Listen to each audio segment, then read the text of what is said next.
Interface വരുന്നത്. അപ്പോൾ ഇതിൽ നിങ്ങൾക്ക് ചെയ്യാൻ പറ്റുന്ന വേറെ ഒന്നുമില്ല, ടാസ്ക് ക്രിയേറ്റ് ചെയ്ത് കൊടുക്കാനായിട്ട് പറ്റും. അതായത് എത്ര ടാസ്കുകൾ കംപ്ലീറ്റ് ഉണ്ട്, ഇന്നത്തേക്ക് എത്ര ടാസ്ക് ഉണ്ട്, എത്രണ്ണം കംപ്ലീറ്റ് ആയിട്ടുണ്ട്, ഓഡിയോ എത്രണ്ണം ഉണ്ട്, വെരിഫിക്കേഷൻ, ഇപ്പോൾ നമ്മുടെ സൈഡിൽ നിന്ന് വെരിഫിക്കേഷൻ ഉണ്ട്, അതിൻ്റെ കാര്യങ്ങൾ. അപ്പോൾ അതെല്ലാം നമുക്ക് ഇവിടെ ചെക്ക് ചെയ്ത് കഴിഞ്ഞാൽ അറിയാനായിട്ട് പറ്റും. അപ്പോൾ ഇതിൽ ടാസ്ക് പ്രൂഫ് നോട്ട് റിക്വയർഡ്, അത് നമുക്ക് കസ്റ്റം ചെയ്യും. ഓൺ ഗോയിങ് ഏതൊക്കെ ടാസ്ക്കാണ്, ഓഡിയോ അയക്കണേ, ഏത് ടാസ്ക്കാണ് ഓഡിയോ അയക്കണേ, അവരതിന് കമൻറ്റ് ഇട്ടിട്ടുണ്ടോ, വെരിഫൈ ചെയ്തിട്ടുണ്ടോ, റിക്വയർഡ് ഇല്ലെങ്കിൽ വെരിഫിക്കേഷൻ ഇല്ലെങ്കിൽ ഓട്ടോമാറ്റിക്കലി അത് അപ്രൂവ് ആയിക്കോളും നമ്മൾ കൊടുക്കുന്ന ടാസ്കുകളെല്ലാം. അപ്പോൾ ഇത് നിങ്ങളുടെ സ്റ്റാഫിനെ സംബന്ധിച്ച് അവരുടെ ലോഗിനിൽ നിന്ന് എടുത്തിട്ട്, ഇപ്പോൾ നമുക്കിപ്പോൾ ഒരു ടാസ്ക് അസൈൻ ചെയ്ത് കൊടുക്കണമെന്നുണ്ടെങ്കിൽ ഇവിടെ നിന്ന് ക്രിയേറ്റ് ടാസ്ക് കൊടുക്കാം, അല്ലെങ്കിൽ ബൾക്കായിട്ട് ചെയ്ത് കൊടുക്കാം. അപ്പോൾ നമ്മൾ പറയുകയാണ് മീറ്റ് ചെക്ക് ഡെപ്പോസിറ്റ് അല്ലെങ്കിൽ ബാങ്ക് വിസിറ്റ്, ഒരു ടാസ്ക് ക്രിയേറ്റ് ചെയ്ത് കൊടുത്തു കഴിഞ്ഞാൽ ഇപ്പോൾ ഇവിടെ നമ്മൾ കൊടുക്കുകയാണ് ബേസിൽ നിന്ന് ഒരാൾക്ക് നമ്മൾ അസൈൻ ചെയ്ത് കൊടുക്കുകയാണെങ്കിൽ ഞാൻ ഡിസ്ക്രിപ്ഷൻ കൊടുക്കാം, need to complete this app എന്ന് കൊടുത്തു കഴിഞ്ഞാൽ നിങ്ങൾക്ക് ഇതിലൊരു വോയിസ് നോട്ട് പണിയിടാം. ആ ബേസിൽ അതിൻ്റെ ഒരു എത്രയും പെട്ടെന്ന് തന്നെ ചെയ്യണം, നമുക്കൊരു 11 മണിക്ക് മുമ്പ് അത് കംപ്ലീറ്റ് ചെയ്യണം കേട്ടോ എന്ന് പറഞ്ഞ് നമുക്കൊരു വോയിസ് ടാപ്പും കൊടുക്കാം. അത് ആ വോയിസും കൂടെ കൂടി അതിൻ്റെ കൂടെ അറ്റാച്ച് ചെയ്ത് പോകും. അതോടുകൂടി തന്നെ ഡ്യൂ ഡേറ്റ്, ഇപ്പോൾ നമ്മൾ പറയുകയാണ് 30th ആണ് ആക്ച്വലി. ഇപ്പോൾ നമ്മൾ പറയുകയാണെങ്കിൽ ഇന്ന് തന്നെയാണെങ്കിൽ ഇന്ന് തന്നെ, അപ്പോൾ റിപ്പീറ്റഡ് അല്ലെങ്കിൽ റിപ്പീറ്റഡ് വേറെ ഒന്നും കൊടുക്കണ്ട. അത് ചെക്ക് ചെയ്യുമ്പോൾ ഒരു ഫോട്ടോ നമുക്ക് കൊടുക്കാം. ചെക്ക് ലിസ്റ്റ് എന്ന് പറയുമ്പോൾ അവർക്ക് ചെക്ക് ലിസ്റ്റ് ക്രിയേറ്റ് ചെയ്ത് കൊടുക്കാൻ പറ്റും. അപ്പോൾ അത് ചെയ്യുമ്പോൾ എന്തൊക്കെയാണ് അവർ ചെക്ക് ലിസ്റ്റ് ക്രിയേറ്റ് ചെയ്യേണ്ടത്, അല്ലെങ്കിൽ എന്തൊക്കെ കാര്യങ്ങൾ അവർ എൻ്റർ ചെയ്യണം, അല്ലെങ്കിൽ പ്രസൻറ്റേഷൻ ഉണ്ടെങ്കിൽ അതിൻ്റെ എങ്ങനെയാണ് വിസിറ്റ്, അത് വേറെ ഒന്നുമല്ല, അത് സെയിൽസ് റിലേറ്റഡ് ആണ്. അപ്പോൾ ചെക്ക് ലിസ്റ്റ് വേണമെങ്കിൽ നമുക്ക് ക്ലയൻറ്റ് ഫോൺ നമ്പർ കാര്യങ്ങൾ അല്ലെങ്കിൽ ടൈമോ എന്തെങ്കിലും കാര്യങ്ങളൊക്കെ വേണമെങ്കിൽ നമുക്കതിൽ ആഡ് ചെയ്ത് കൊടുക്കാം.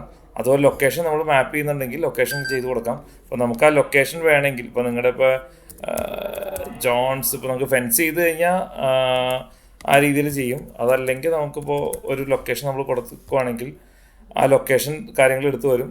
റേഡിയസ് നമുക്കിവിടെ സെറ്റ് ചെയ്യാൻ പറ്റും. മാക്സിമം റേഡിയസ് എനിക്ക് തോന്നുന്നത് 5 കിലോമീറ്ററിൻ്റെ ഉള്ളിലാണെന്ന് തോന്നുന്നു മാക്സിമം റേഡിയസ് വരുന്നത്. അപ്പോൾ ആ രീതിയിൽ നമുക്ക് സെറ്റ് ചെയ്ത് കൊടുക്കാൻ പറ്റും റേഡിയസ് ഉണ്ടെങ്കിൽ.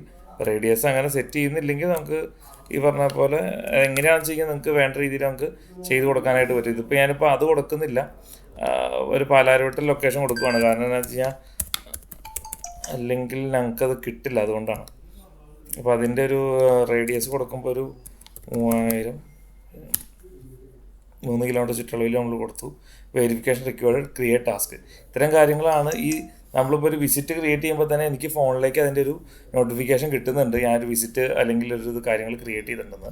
അപ്പോൾ ഇതുപോലെ പെൻഡിങ് ആയിട്ട് ഇപ്പോൾ അവിടെ നിന്ന് ഇപ്പോൾ അവരെന്തെങ്കിലും വെരിഫൈ ചെയ്യുന്ന കാര്യങ്ങൾ വന്നിട്ടുണ്ടെങ്കിൽ നമ്മൾ ഇവിടുന്ന് അപ്രൂവ് ചെയ്യുമോ, അല്ലെങ്കിൽ ഇങ്ങനെ റിക്വസ്റ്റ് വന്നു കഴിഞ്ഞാൽ നമുക്ക് ഇവിടുന്ന് അപ്രൂവലോ അല്ലെങ്കിൽ റിജക്റ്റ് ചെയ്യും. ഇപ്പോൾ സ്റ്റാഫ് തന്നെ ക്രിയേറ്റ് ചെയ്യുന്ന ടാസ്കുകളാണ് എന്നുണ്ടെങ്കിൽ. അപ്പോൾ ഇതെന്താണ് നമ്മൾ കൊടുത്തേക്കണ അറ്റാച്ച്മെൻറ്റ്സ് കാര്യങ്ങൾ, ഇതെല്ലാം നമുക്ക് ബാക്ക് എൻഡിൽ നോക്കി കഴിഞ്ഞാൽ കാണാനായിട്ട് പറ്റും. അപ്പോൾ അതാണ് ഇതിൻ്റെ ഉള്ളിൽ നമ്മൾ ചെയ്തേക്കുന്ന കാര്യങ്ങൾ. അതുപോലെ തന്നെ ഇതിന് നമുക്ക് കമൻറ്റ്സ് ഉണ്ടെങ്കിൽ കമൻറ്റ്സ് വിടാം. അപ്പോൾ നമ്മൾ പറയുകയാണ് സ്റ്റാഫിന് അവരുടെ സൈഡിൽ നിന്ന് ഒരു കമൻറ്റ് ഇടാവുന്ന പ്രൊവിഷൻ നമ്മളതിൽ കൊടുത്തിട്ടുണ്ട്. ഇവിടെ ടാസ്കിൽ അവർ എടുത്തു പോയി കഴിഞ്ഞാൽ അവർക്ക് നമുക്ക് ബാങ്ക് വിസിറ്റ് എന്ന് പറഞ്ഞ സാധനം ഷെഡ്യൂളായിട്ട് കിടക്കണം. അപ്പോൾ അവരിവിടെ ചെയ്യേണ്ട എത്ര മീറ്റർ റേഡിയസ് കൊടുത്തു, സ്റ്റാർട്ട് ടാസ്ക് കൊടുക്കുക, അതാണ് അവരുടെ സൈഡിൽ നിന്ന് ചെയ്യേണ്ടത്. ഇപ്പോൾ സ്റ്റാർട്ട് ടാസ്ക് കൊടുത്തു, അപ്പോൾ ഓൺ ഗോയിങ് ആണ്. ആ ടാസ്കിൻ്റെ ഷെഡ്യൂള് നമുക്കിവിടെ ചെക്ക് ചെയ്ത് കഴിഞ്ഞാൽ കാണാനായിട്ട് പറ്റും. സിസ്റ്റത്തിലേക്ക് വരുമ്പോൾ അത് ഷെഡ്യൂളിൽ നിന്ന് മാറി ഓൺ ഗോയിങ്ങിലേക്ക് മാറുകയാണ് ചെയ്യുന്നത്. അപ്പോൾ അതുപോലെ തന്നെ അവർക്ക് എന്തെങ്കിലും ഡൺ ആയി കഴിയുമ്പോൾ, ഡൺ അല്ലെങ്കിൽ മാനേജർ നോട്ട് അവൈലബിൾ എന്തെങ്കിലും, ഇപ്പോൾ അവർ പോകുന്ന കാര്യങ്ങൾ എന്താണോ നിങ്ങളുടെ റിലേറ്റ് ചെയ്ത് നിങ്ങൾക്ക് ചെയ്യാനായിട്ട് പറ്റും. നോട്ട് അവൈലബിൾ എന്ന് കൊടുത്തു കഴിഞ്ഞാൽ ഈ കമൻറ്റ് നമ്മുടെ സിസ്റ്റത്തിൽ ചെക്ക് ചെയ്ത് കഴിഞ്ഞാലും കാണാനായിട്ട് പറ്റും. വൺസ് ഇപ്പോൾ ആ ലൊക്കേഷൻ കാര്യങ്ങൾ, ടാസ്ക് ലൊക്കേഷൻ നമ്മൾ കൊടുത്തേക്കണം, ഈ ലൊക്കേഷനാണ് നമുക്ക് വന്നിട്ടുണ്ടായിരുന്നത്. അപ്പോൾ അറ്റംപ്റ്റ് കാര്യങ്ങൾ ഇതെല്ലാം എൻ്റെ ഉള്ളിൽ കാണും. കംപ്ലീറ്റ് ടാസ്ക് കൊടുക്കുക. കംപ്ലീറ്റ് ടാസ്ക് കൊടുക്കുമ്പോൾ നമ്മൾ ചെയ്യണതെന്ന് വെച്ച് കഴിഞ്ഞാൽ ഇതിൻ്റെ ഒരു ലൈവായിട്ട് ഫോട്ടോ എടുക്കുക, അല്ലെങ്കിൽ അപ്ലോഡ് ഫ്രം ഗാലറി. അപ്പോൾ അത് നമുക്കിവിടെ സിസ്റ്റത്തിൽ ചെക്ക് ചെയ്യുമ്പോൾ കാണാനായിട്ട് പറ്റും. ഇവിടെ റിഫ്രഷ് ചെയ്ത് കഴിഞ്ഞാൽ അത് നേരെ നമ്മുടെ ഓൺ ഗോയിങ്ങിലേക്ക് വന്ന് കിടക്കുന്നുണ്ടാവും. ഈ ബാങ്ക് വിസിറ്റ് എന്ന് പറഞ്ഞ കാര്യങ്ങൾ ഓൺ ഗോയിങ് വിസിറ്റായിട്ട് നമുക്കിവിടെ വന്ന് കിടക്കുന്നുണ്ടാവും.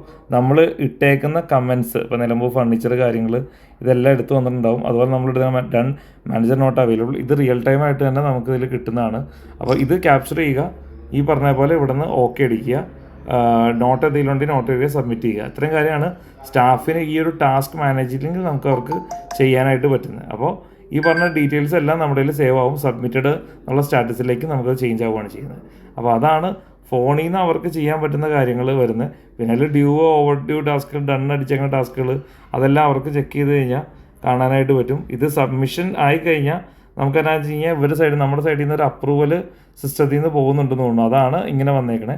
അപ്പോൾ അത് ഇങ്ങനെ വന്നു കഴിയുമ്പോൾ നമുക്ക് ഫോൺ നമ്പറോ അല്ലെങ്കിൽ എന്തൊക്കെ ഡീറ്റെയിൽസ് ആണോ വെച്ചേക്കണത്, ലൊക്കേഷൻ അതിൻ്റെ ഉള്ളിൽ വരുന്നത്. കാരണം ഓട്ടോമാറ്റിക്കലി ലൊക്കേഷൻ അതിൻ്റെ ഉള്ളിൽ എടുത്ത് വരുന്നുണ്ട്. പിന്നെ നമ്മൾ ഇതിൽ ചെക്ക് ചെയ്ത് കഴിഞ്ഞാൽ നമുക്ക് ബാങ്ക് വിസിറ്റ് എന്ന് പറഞ്ഞ കാര്യങ്ങൾ ഇതിൽ വന്നിട്ടുണ്ടാവും. അപ്പോൾ ഇതിൽ നിങ്ങൾക്ക് ചെക്ക് ചെയ്ത് കഴിഞ്ഞാൽ കാണാനായിട്ട് പറ്റും എന്താണ് കമൻസ് അപ്രൂവ്ഡ് ആണെങ്കിൽ അപ്രൂവ്ഡ് ഡൺ അടിക്കുക. ഇത്തരം കാര്യങ്ങളാണ് ഇതിൻ്റെ ഉള്ളിൽ. അതിപ്പോൾ അപ്രൂവ് ആയി, അത് റിവ്യൂ കാര്യങ്ങളെല്ലാം കംപ്ലീറ്റ് ചെയ്ത് കഴിയുമ്പോഴാണ് അത് ടാസ്കിൻ്റെ ഒരു പ്രോപ്പർ ടാസ്ക് കംപ്ലീഷൻ എന്നുള്ള രീതിയിലേക്ക് നമുക്കത് ഓവർ ഡ്യൂ എന്ന് പോയിട്ട് നമുക്കത് സാധനം ബാങ്ക് വിസിറ്റ് നമുക്കത് കംപ്ലീറ്റഡിലേക്ക് പോകും. അപ്പോൾ അത് കഴിഞ്ഞിട്ട് നമുക്ക് ഇനി റീവിസിറ്റ് ചെയ്യണമെന്നുണ്ടെങ്കിൽ നമുക്കത് ഇടയ്ക്ക് വെച്ച് റീവിസിറ്റോ കാര്യങ്ങളോ എല്ലാം ചെയ്യാനുള്ള പ്രൊവിഷൻസ് നമ്മൾ കൊടുക്കുന്നുണ്ട്. അപ്പോൾ ഇതാണ് ഈ ടാസ്കിൽ നമുക്ക് ചെയ്യാൻ പറ്റുന്ന കാര്യങ്ങൾ. പിന്നെ അതുപോലെ ടാസ്ക് നമുക്ക് എങ്ങനെ വേണമെങ്കിൽ കസ്റ്റം ചെയ്ത് എടുക്കാവുന്നതാണ്. അതിൻ്റെ റിപ്പോർട്ട്സ് ആയിട്ട് ജനറേറ്റ് ചെയ്തെടുക്കാം. അതുപോലെ ഇതിൻ്റെ ചെക്ക് ലിസ്റ്റുകൾ നമ്മളാണ് കസ്റ്റം ചെയ്ത് കൊടുക്കുന്നത്. ഇപ്പോൾ മാൻഡേറ്ററി ഫീൽഡായിട്ട് വേണം ചെക്ക് ലിസ്റ്റ് എന്തൊക്കെ ഐറ്റംസ് ആണ് വേണ്ടത് അതെല്ലാം നമുക്ക് ഇവിടെ കസ്റ്റം ചെയ്തെടുത്ത് കൊടുത്ത് അവരെ കൊണ്ട് ഫില്ല് ചെയ്യേണ്ട മാൻഡേറ്ററി കാര്യങ്ങൾ നമുക്ക് മാൻഡേറ്ററി ആയിട്ട് കൊടുത്തിട്ട് ചെയ്ത് വിടാനുള്ള പ്രൊവിഷൻ ഉണ്ട്. ആ ടെംപ്ലേറ്റിന് ഇപ്പോൾ എന്താണ് പേര്, ഇപ്പോൾ ഡയറക്റ്റ് ഫീൽഡ് വിസിറ്റ് ആണെങ്കിൽ ഫീൽഡ് വിസിറ്റ് നമുക്ക് കൊടുത്തു കഴിഞ്ഞാൽ അതിൽ നമുക്ക് ചെയ്യാനായിട്ട് പറ്റും. പിന്നെ സെയിൽസിന് പോകുന്ന ആൾക്കാർക്കാണെങ്കിൽ നമ്മൾ ആദ്യം പറഞ്ഞ പോലെ അറ്റ്ലീസ്റ്റ് 1 ഐറ്റം, ഓക്കെ, അത് ഞാൻ ഇപ്പോൾ എടുക്കുന്നില്ല. അപ്പോൾ അങ്ങനത്തെ കാര്യങ്ങളുണ്ടെങ്കിൽ നേരെ ടാസ്കിൽ പോയി കഴിഞ്ഞാൽ നമുക്ക് ക്രിയേറ്റ് ടാസ്ക് കൊടുക്കുമ്പോൾ തന്നെ ഇവിടെ നമുക്ക് എങ്ങനെ വേണമെങ്കിലും അത് ക്രിയേറ്റ് ചെയ്ത് കൊടുക്കാം. ഡ്യൂ കാര്യങ്ങളെല്ലാം വെച്ചിട്ട് സെറ്റ് ചെയ്ത് കൊടുക്കാനായിട്ട് പറ്റും. ഇതൊക്കെയാണ് ബേസിക്കലി തന്നെ. പിന്നെ നമുക്ക് ഇതിൽ ഫിൽട്രേഷൻ വേണമെങ്കിൽ കൊടുക്കാം. ഒരാളുടെ അസൈൻ ചെയ്തേക്കണം, ഇപ്പോൾ ബേസിൽ വന്ന ആളുടെ മൊത്തം അസൈൻ ചെയ്തേക്കുന്ന ടാസ്കുകൾ മാത്രം എടുക്കണമെന്നുണ്ടെങ്കിൽ ഈ പറഞ്ഞ ആളെ സെലക്ട് ചെയ്യുക, അപ്ലൈ ഫിൽറ്റർ അടിച്ച് കഴിഞ്ഞാൽ ആൾക്ക് ഏതൊക്കെ ഓൺഗോയിങ് ഉണ്ട്, സബ്മിറ്റഡ് ഉണ്ട്, കംപ്ലീറ്റഡ് ഉണ്ട്, ഈ പറഞ്ഞ കാര്യങ്ങളെല്ലാം നമുക്കിവിടെ നോക്കിക്കഴിഞ്ഞാൽ കാണാനായിട്ട് പറ്റും. അപ്പോൾ അതാണ് ഇതിൻ്റെ ഉള്ളിൽ ഈ ഒരു കാര്യങ്ങളിൽ. അപ്പോൾ 1 out of 6 എന്നുള്ള രീതിയിൽ നമുക്ക് കംപ്ലീറ്റ് ടാസ്കുകൾ കാണിക്കും. അത് ആണ് നിങ്ങൾക്ക് ഓൾ ടുഗദർ നിങ്ങൾക്ക് ഇതിൽ നോക്കുമ്പോൾ, അല്ലെങ്കിൽ പ്രൂഫ് അറ്റാച്ച് ചെയ്തേക്കുന്ന കേസുകളാണെങ്കിൽ നമുക്കിവിടെ കാണിക്കും എന്തൊക്കെയാണ് പ്രൂഫ് അറ്റാച്ച് ചെയ്തേക്കണേ. അല്ലെങ്കിൽ ഇത് കമൻറ്റിൽ നിന്ന് തന്നെ നമുക്ക് പുതിയൊരാളെ ടാഗ് ചെയ്യണമെന്നുണ്ടെങ്കിൽ, ഇപ്പോൾ ഞാൻ പോയിക്കൊണ്ടിരിക്കുന്ന ഒരു കേസ് പെട്ടെന്ന് ഇപ്പോൾ ഞാൻ പറയുകയാണെങ്കിൽ എനിക്ക് പറ്റില്ല, അല്ലെങ്കിൽ മകേഷിന് കൊടുക്കണം എന്നുണ്ടെങ്കിൽ എനിക്ക് ഇവിടെ നിന്ന് തന്നെ മകേഷ് കാര്യങ്ങൾ വെച്ചിട്ട് നമുക്ക് ഇവിടെ നിന്ന് തന്നെ ടാഗ് ചെയ്ത് കൊടുക്കാനായിട്ട് പറ്റും. അപ്പോൾ ആ രീതിയിലാണ് ഇതിൻ്റെ ടാഗിങ് കാര്യങ്ങളെല്ലാം നമുക്ക് ഇവിടെ തന്നെ ചെയ്യാൻ പറ്റും. സേവ് ചേഞ്ചസ് അടിക്കാൻ പറ്റും. ഇതൊക്കെയാണ് ഇതിൻ്റെ ഒരു മൊഡ്യൂളിൽ നമുക്ക് ചെയ്യാൻ പറ്റുന്നത്. അത് ഫിൽറ്ററിങ് കാര്യം ദിസ് വീക്കോ ദിസ് മന്തോ എങ്ങനെ വേണമെങ്കിൽ നമുക്ക് എടുത്തത് മാനുവലി വേണമെങ്കിൽ ചെക്ക് ചെയ്യുകയാണെങ്കിൽ ഓപ്ഷനുണ്ട്. ഓക്കെ, ഇതാണ് നമ്മുടെ ഇതിൻ്റെ